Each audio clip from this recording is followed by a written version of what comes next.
Hey, it is your buddy, Peace and Harmony with you here today. Much love going out to all the beautiful empowered harmonizers.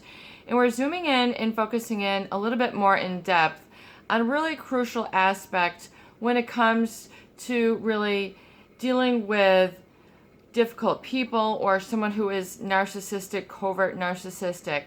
And that is to understand really what boundary conflict is, what shame is, and how this is used through a very covert, unseen, somewhat hurtful manipulation mechanism through boundary violation, specifically that of withdrawing. And before we get started though on today's topic, I just want to give a super huge shout out to those of recently who have contributed and supported to the channel. Thank you so much for your donations, your contributions, your comments, your insights that you have shared and helped to build out the channel. It is with so much heartfelt generosity that really your contributions are helping to support the channel. So thank you so much for your contributions, your generosity and support, interactions. And so yes, absolutely positively for the viewers, if this has been a positive resource, please do feel free to donate to the PayPal Donate Now button on the Peace and Harmony channel here on YouTube. Thank you so much. So we're going to zoom in and focus in really a little bit more in depth on what it means to have a boundary violation and how this creates a feeling of being wounded, a feeling of being hurt, and sort of not being able to move on or let go or heal. Any of these words are interchangeable for the experience of feeling okay, of feeling unconditional positive self-regard, what might be known as radical self-acceptance and radical inclusion. So there's recently a big event that's held in the Blackstone Desert of Nevada called the Burning Man. It's a big cultural celebration. I think the attendance is right around 30,000. It's an embracing of a lot of different community, artistic, and expressive, kind of collaboration. But really the theme of that whole event, which has grown, massive over the past 2 decades, is that of their theme this year was radical self-reliance and radical inclusion. And so really this is very poignant. And not only is it for everybody, these concepts which are integral to the health and prosperity of the globe, and really that transcends all cultures, but really you can look at it, for what you are individually experiencing when you've been through a relationship with someone who is covert narcissist, either been, are, or will be in the future, dealing with this feeling of boundary violation, specifically that of withdrawing. And the message that is basically taught to you, that you learned, that you picked up along the way, that your self-expression means the withdrawing of another's love. Your self-expression is equated with the withdrawing of another's love, which means approval, validation, sort of having that cycle of self-expression being fulfilled. And so this is where the roots of boundary violation are set up. And it can be, through the younger formative years of your life. It could be in your teens, your 20s, your 30s, or maybe this came, when you had kids and you're dealing with a lot of different personality types. It's basically to understand that this shame is set up when your expression of your natural, normal, healthy needs are communicated or shut down and told that another is going to control your self-expression. So it doesn't mean that you go around crying all the time, etc. It means basically from the core, basically inner fibers of that original self-expression, it was not allowed or guided as the role of a parent, or when you're in a relationship, perhaps with a fiance or a spouse, that that this is a coming together, a harmony of boundaries, which means you can be yourself, have yourself, and have the company of another as well. That this is basically the harmony of boundaries. It's like, it's an understanding and allowing of your own and acceptance of another. And this is oftentimes on a radical sense, if you've been through a traumatic or abusive relationship or violation thereof, where you have been somehow deep in the recesses of your experience communicated that your self-expression means the withholding of love. So the covert narcissist, how they violate and how this creates a conflict of boundaries is the withholding of attention, the withholding, the making dismissive of your cries of pain, your cries for needs of help, your cries for guidance. This was basically not attended to. And so this is why we see this social anxiety, why we see the CPSD, why we see the confusion, or why you continue to draw or be attracting of or attracted to those others who are violators and perpetrators. And you're wondering, why, am I still stuck? Why am I in this feeling? It is because deep way back when, in the recesses of your feeling, your I am, how you identify, is basically feeling like, well, if I express this, I will not be loved. I will not have love. I will be getting myself in trouble. And so it's this core message, which is really what shame is. And so to feel shame, which means there's some part of you that is inherently flawed. This is communicated not verbally, but non-verbally by the covert narcissist. And it can be a combination thereof. So everybody has their own experience and their own spectrum thereof. So when there's this sort of thread or sort of like a splinter, if you will. So if you've ever had a splinter and you know how like a piece of wood, on a table or a deck gets under your skin, that's really sort of what the shame is like. It's kind of like an emotional splinter where it kind of gets under your skin and it's like constantly hurting. And it's that which you need to pull out, get out of your emotional etheric energy, how you feel, so that you're not held back by this tinge of pain, this taint of pain, which was set up through the boundary violation, and that it creates this boundary conflict. So if you can think of, shaking hands, boundary harmony, in other words, you've got a deal here. We're on equal terms. I get where you're coming from. I get you. You get me. This is a beautiful thing. It's okay to have your needs met and then have another exist and live and be symbiotic or okay with this. And it doesn't mean that you then have to succumb to, give into the boundary violation or conflict of another. Either someone who is violating you through, shutting you down, not allowing you to communicate, flat out refusing, I don't get where you're coming from, not giving you the time, the old ignoring. And so this is really what can be very, very painful. It's a very destructive thing because you can't really work it out with this person.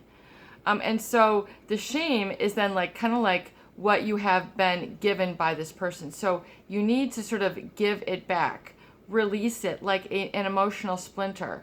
Literally, pull it out. Pull it out. So your self-expression then needs to be in the form of radical acceptance and radical self-reliance.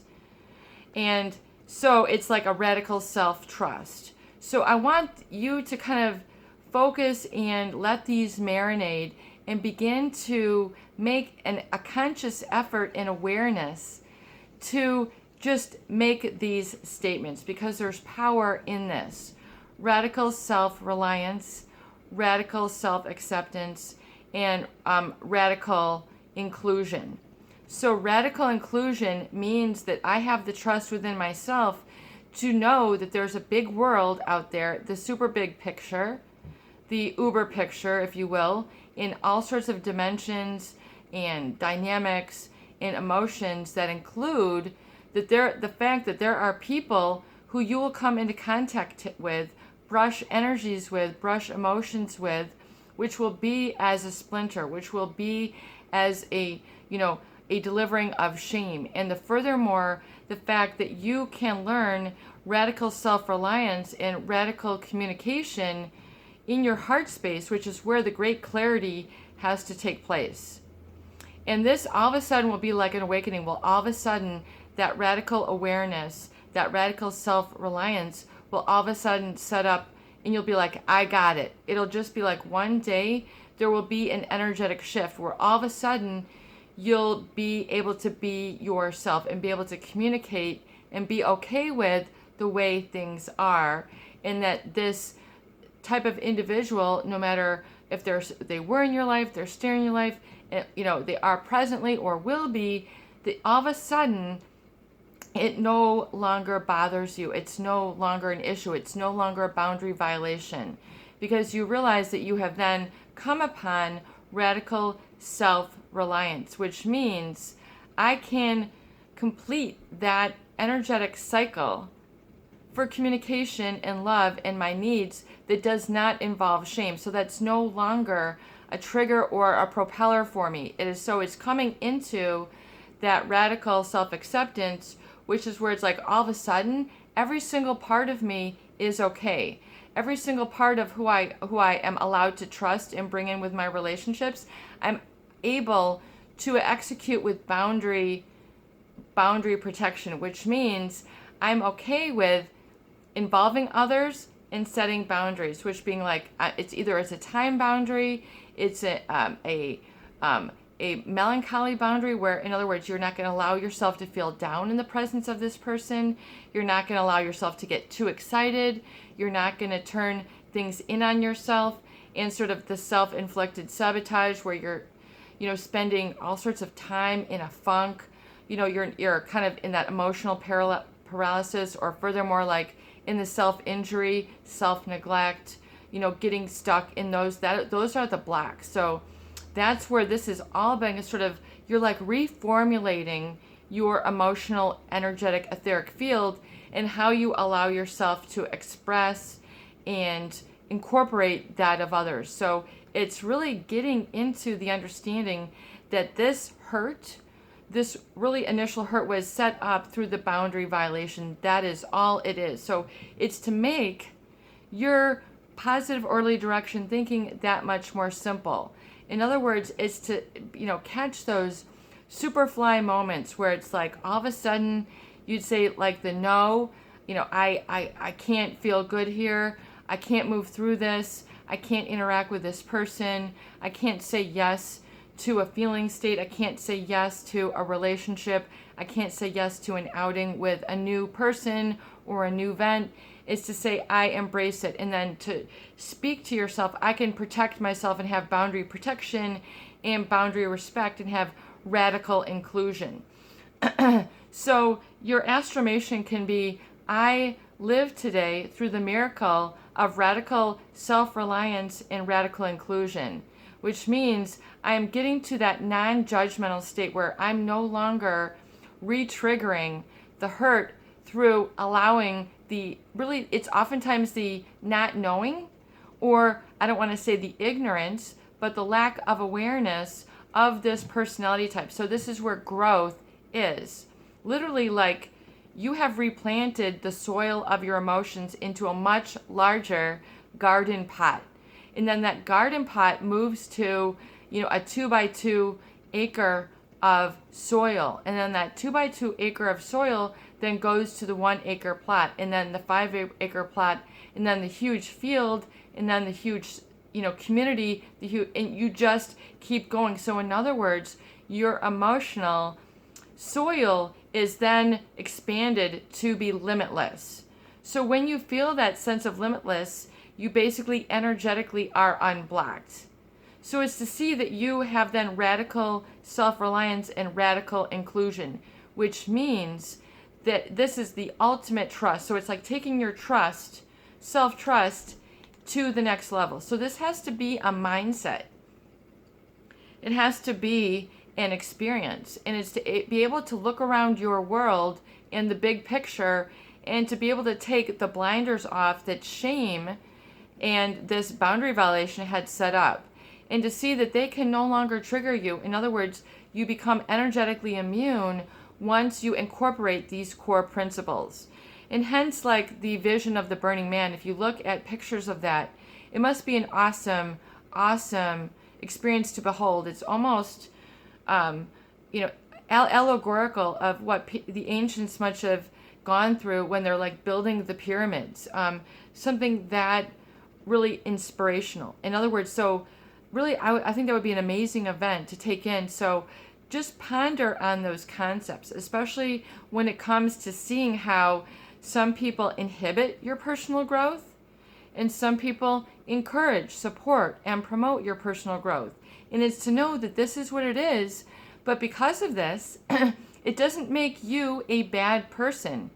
You are not a bad person. This is to say, my life is to set up for perpetual, stormy, emotional, stormy lifestyle. So it's to get that lesson out of your system and to say that is incorrect. That was at the instruction of someone who was not capable, not aware, it was not handled appropriately. So it's to understand that you can then rise above, but it would contradict to rise above. Oftentimes why people have a trouble with personal growth is because it would contradict your struggle. It would contradict your I am. It would contradict your shame. And so that's why you have, it's like it's your own internal conflict. So once you say, I'm done with that conflict, and then so it is, you speak your wellness, your healing into existence. It's a permission base. It's like to say, yep, I'm going to let you go. I'm going to let you out now. It's like the learned helplessness. We've discussed this before on the channel. It's like the 3,000-pound elephants that are taught as a baby that they are to be tied up to a post as a baby, and that every time in India, this is basically a training method, also equivalent to the human experience of learned helplessness, where you've learned you can't get out of a situation. You've been taught, it's been drilled into you, it's been ingrained. It's learned helplessness. You've learned to become helpless. And you can study this concept. I would highly recommend it and see how it applies to, and it can be through many layers and levels of your life. It doesn't mean, it can come back, it can creep up on you in many levels. So where you have learned, that you are helpless, that you cannot. So for example, we're going to go back to the quick example oftentimes that they teach to you in psychology, that of in India, the baby elephants to be trained for use of their tribe, their community, they will tie up a baby elephant to a post with a rope. And so that baby elephant will try to tug, and it won't be able to get away. And then they let it out a little bit more, and as it grows older, it continues to try. And then eventually, the elephant will give up. It's learned that it's helpless. So, and then through, the many weeks and months of training, when the elephant is ready, then they take off the rope, and then the elephant, even though it's 3,000 pounds, a ton and a half, it will stay in that proximity of that post because it is learned to become helpless. It's, social behavioral conditioning. And this same thing is like what is conditioned in family systems. It is conditioned in how you behave. It's conditioned in your emotional etheric energy and how you fill the gap between what you want and what you're doing. So it is important to unlearn that helplessness and to completely reduce the gap of living the dream and feeling separated from the dream, feeling isolated, feeling like the I can't. And so it's really an important distinguishing feature that I want you to become aware of and really open yourself up to. Really understand how those concepts interplay in this relationship, and how the allowing is to say, I surrender. And it seems so simple, but oftentimes it's so simple because it contradicts your struggle. Realize that surrendering and the allowing of the joy to be your inspiration versus the pain is so crucial. And to realize that the inhibitory factor is because you're so afraid, or you're so used to or accustomed to the disapproval, and the concept that your expression here would mean the withholding of love. Really look at how that plays in your life and your dynamic, and I think you'll see how deep that concept is. In other words, and that's why this relationship was so significant, and then how it's so important to let it be, and to let it be the way that it is, and then pull those slivers, those sort of emotional tendrils out, and really get into the I am, and get into that super big I am, to the point where your emotional soil is really as big as the earth itself. When you can really sort of get into that etheric field, you're really taking your healing to the next level.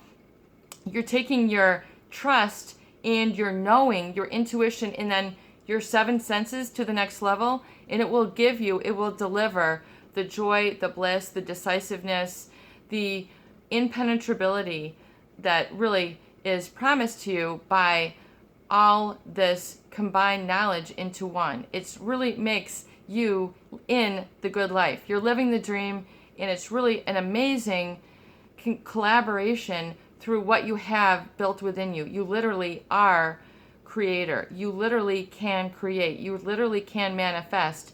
You can do it. Make that shift of awareness just by these lessons and apply them. It's not what you do once a week. It's not only your recovery date. It is what you do daily.